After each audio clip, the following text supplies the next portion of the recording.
So you're going to have to bite the bullet, take the action, join the company, even if it's not exactly what you are ideally looking for. It's just a stepping stone to do that. So you can't leverage that you don't have.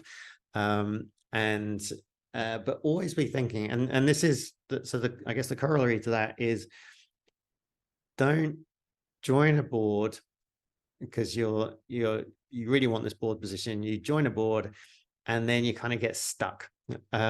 Always be thinking the next step. If you join the board of a company and it doesn't matter how much you try, you can't get that company to grow. You can't help that company. Maybe the executives aren't paying attention, or they're not responding to what you're giving them. Maybe there's not a gel, or maybe everyone's just trying flat out, but it's just not working. The industry's shrinking, it's just not working.